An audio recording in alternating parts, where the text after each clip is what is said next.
I am deeply honored and frankly a little astonished to be invited to join you for this most meaningful of occasions. Graduates, this is your day, but you didn't get here alone. Family and friends, teachers, mentors, loved ones, and of course your parents all work together to make you possible, and they share your joy today. Here on Father's Day, let's give the dads in particular a round of applause.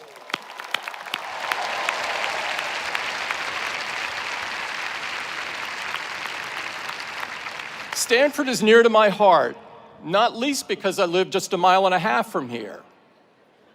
Of course, if my accent hasn't given it away, for the first part of my life, I had to admire this place from a distance. I went to school on the other side of the country at Auburn University in the heart of landlocked eastern Alabama. You may not know this, but I was on the sailing team all 4 years. It wasn't easy. Back then, the closest marina was a 3-hour drive. For practice, most of the time, we had to wait for a heavy rainstorm to flood the football field. And tying knots is hard. Who knew? Yet somehow, against all odds, we managed to beat Stanford every time. We must have gotten lucky with the wind. Kidding aside, I know the real reason I'm here, and I don't take it lightly. Stanford and Silicon Valley's roots are woven together. We're part of the same ecosystem. It was true when Steve stood on the stage 14 years ago. It's true today, and presumably, it'll be true for a while longer still. The past few decades have lifted us together.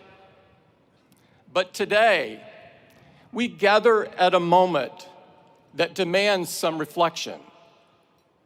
Fueled by caffeine and code, optimism and idealism, conviction and creativity, generations of Stanford graduates and dropouts have used technology to remake our society.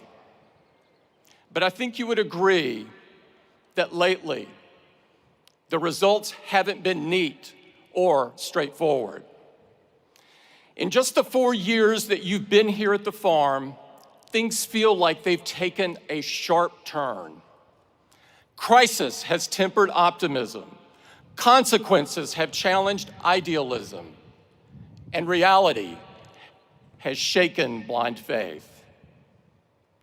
And yet we are still drawn here for good reason. Big dreams live here, as do the genius and passion to make them real. In an age of cynicism, this place still believes that the human capacity to solve problems is boundless. But so it seems is our potential to create them. That's what I'm interested in talking about today. Because if I've learned one thing, it's that technology doesn't change who we are, it magnifies who we are. The good and the bad. Our problems in technology, in politics, wherever, are human problems. From the Garden of Eden to today, it's our humanity that got us into this mess, and it's our humanity that's going to have to get us out.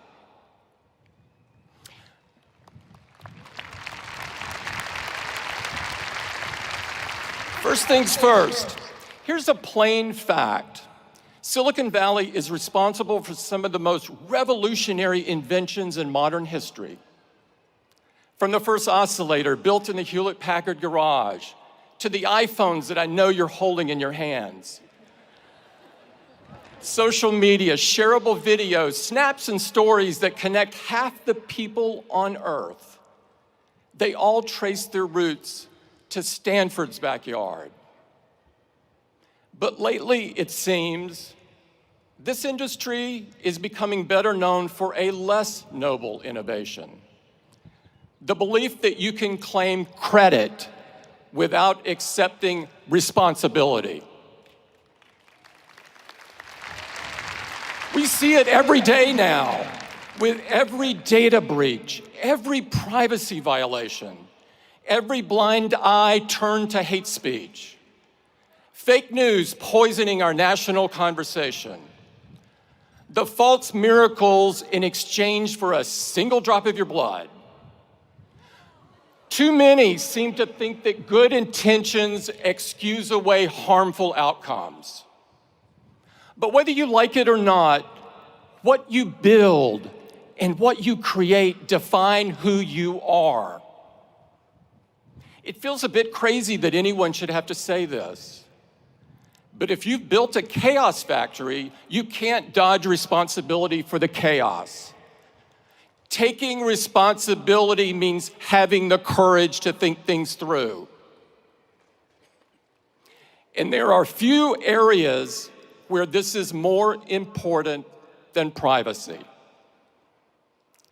If we accept as normal and unavoidable that everything in our lives can be aggregated, sold, or even leaked in the event of a hack, then we lose so much more than data.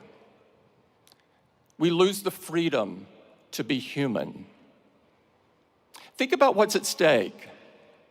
Everything you write, everything you say, every topic of curiosity, every stray thought, every impulsive purchase, every moment of frustration or weakness, every gripe or complaint, every secret shared in confidence.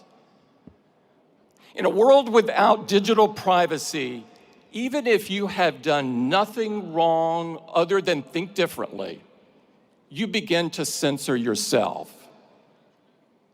Not entirely at first, just a little, bit by bit.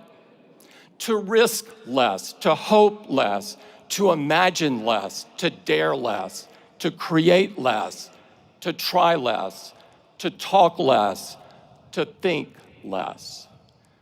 The chilling effect of digital surveillance is profound, and it touches everything. What a small, unimaginative world we would end up with.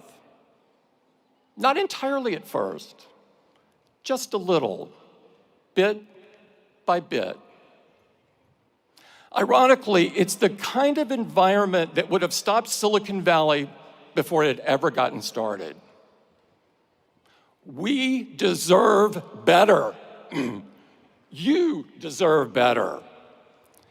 If we believe that freedom means an environment where great ideas can take root, where they can grow and be nurtured without fear of irrational restrictions or burdens, then it's our duty to change course. Because your generation ought to have the same freedom to shape the future as the generation that came before. Graduates, at the very least, learn from these mistakes. If you want to take credit, first, learn to take responsibility.